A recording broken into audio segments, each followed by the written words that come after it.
لقمان حکیم علیہ الصلوۃ والسلام کے حوالے سے ہی واقعہ یاد آیا. تو لقمان حکیم اپنے ایک آقا کے ہاں، یہودی آقا تھا، اس کے باغ کے اندر جو ہے یہ مالی تھے. تو ظاہر غلام تھے حبشہ کے، تو غلامی میں اللہ نے ان کو بلندی عطا فرمائی. تو غلام تھے تو وہ رکھوالی کرتے تھے باغ کی. تو ایک مرتبہ جو ہے آقا آیا اور اس نے کہا کہ بھئی وہ ککڑی کھلاؤ، ککڑی. اچھا. تو ککڑی لے کے آیا. تو ککڑی جب لے کے آئے تو انہوں نے جو وہ ککڑی کاٹی اور آقا نے تو خوش ہو کے کہا کہ لقمان تم میرے بڑے اچھے غلام ہو، بڑی خدمت کرتے ہو، تو میں خود اپنے ہاتھ سے تمہیں کاٹ کے کھلاتا ہوں. کاٹی اور اس کو ایک قاش دے دی. انہوں نے مزے لے کے کھائی. دوسری قاش دی، وہ مزے لے کھائی. خوب جھوم جھوم کے کھا رہے اور یوں چوم چوم کے اس کے ہاتھوں سے لیتے اور کھاتے ہیں. اچھا.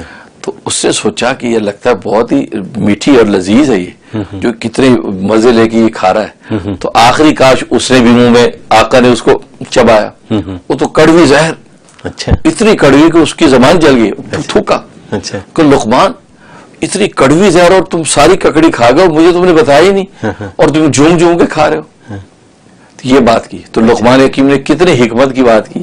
کہا کہ آقا سلامت جس ہاتھ سے آج تک میٹھی میٹھی اور شیریں چیزیں کھاتا رہا، تو اس ہاتھ سے اگر ایک دن کڑوی چیز مل گئی تو کیا مذاقہ ہے. کیا مذاقہ. تو مجھے شکایت کرتے شرم آئی. سبحان اللہ. کہ ہمیشہ میٹھی میٹھی کھاتا رہا تو میں جناب جھومتا ہوں، اور آج اگر کڑوی اس ہاتھ سے آگے تو کیا ہوا.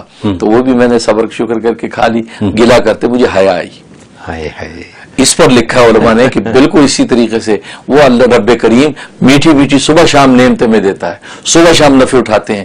جہاں تھوڑا سی تکلیف اس کی طرف آ جاتی ہے تو منہ پھاڑ پھاڑ کے شکایتیں کرنے لگتے ہیں کہ اللہ میاں یہ گھر دیکھا تو نے مصیبتیں ڈالنے کے لیے. نہیں، اس وہاں بھی صبر کرو، اور وہی حضرت ایوب کی طرح شرم کرو کہ حضرت ایوب کو کہا تھا نا کہ آپ اللہ سے دعا کریں کہ آپ صحت مند ہو جائیں. فرمایا کریں جس اللہ نے 80 سال تک مجھے صحت مند رکھا ہے، کبھی بیمار نہیں کیا، آج اگر اسے چند سال، اس وقت 23 ایئر ہوئے تھے اس وقت تک بیماری کے. اچھا. تو کہا کہ اگر 80 سال بیماری اب رہے گی، اس کے بعد حساب برابر ہوگا، تو میں اللہ سے کہوں گا کہ آپ مجھے شفا دے دیں. اچھا.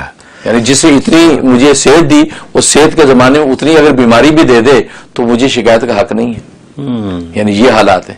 اور اچھا مزے کی بات یاد آئی کہ حضرت لقمان حضرت ایوب علیہ السلام کے بھانجے بھی ہیں رشتے میں. اچھا اچھا. ہاں، ایک روایت ان کے بھانجے ہیں، ایک روایت ان کے خالہ زاد بھائی ہیں. اچھا. تو لقمان نے یہ بات کہا کہ حکمت کے دروازے کھول دیے کہ جس آقا کے ہاتھ سے میٹھی میٹھی کھاتا رہا، آج اس کے ہاتھ سے کوئی کڑوی مل گئی تو شکایت کرتے حیا آتی ہے. کیا تو بس یہی اللہ کو پسند ہے. سبحان اللہ. کیا بات ہے. حضرت سوالات ہیں بہت سے. پہلا سوال یہ کہ اگر یہ جیسے انگلیوں پر ہم تسبیح پڑھتے ہیں تو کیا سیدھے ہاتھ اور الٹے ہاتھ کی انگلیوں پہ، الٹے ہاتھ پہ خاص طور پہ جائز ہے تسبیح پڑھنا؟ اچھا سوال کہ بالکل جائز ہے جی، کیونکہ اللہ کی شان یہی، اور نبی پاک صلی اللہ علیہ وسلم تو جب تسبیحات اسی پر پڑھتے تھے یہ انگلیوں کے پورے، اور یہ اللہ نے نظام بھی ایسا رکھا ہے کہ یہ جو ہے وہ اس کے اوپر 30 اور 33 کی تعدادیں پوری ہوتی ہیں. تو بالکل الٹا اور سیدھا ہاتھ دونوں، جیسے سیدھا الٹا ہاتھ ہم قرآن پکڑنے میں بھی دونوں ہاتھ استعمال کرتے ہیں. وہ الگ بات ہے کہ مخصوص ایسی چیزیں جس کا تعلق نجاست کے ساتھ ہو یا برے عنوان کے ساتھ ہو، وہاں الٹا ہاتھ استعمال کرنے کا حکم ہے. لیکن یہ مطلب نہیں ہے کہ آپ جہاں دونوں ہاتھ استعمال کریں ضرورت ہو وہاں تسبیح میں آپ الٹا استعمال نہ کریں، ایسا نہیں ہے. بلکہ صحابہ کرام بھی دونوں ہاتھوں پہ تسبیح کیا کرتے تھے. بالکل کر سکتے ہیں. ہماری بہت سی کالز ہیں.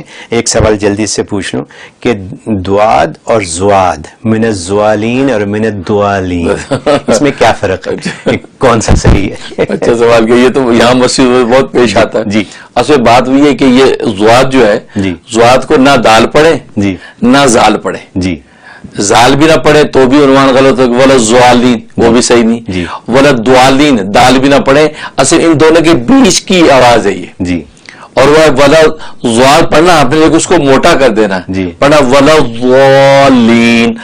زبان کو جو کنارے دار کے کنارے سے ملا دیں ولا ضالین. تو ولا ضالین کر کے پڑھے، دوالین نہ پڑھے، کیونکہ دال کرنے سے بھی عنوان بدلتا ہے، معنی بدلے گا، اور زال کرنے سے بھی. تو بیچ کا ہے، اور وہ کسی قاری کے ساتھ بیٹھ کے مشق کر کے اس کو صحیح کرنا چاہیے.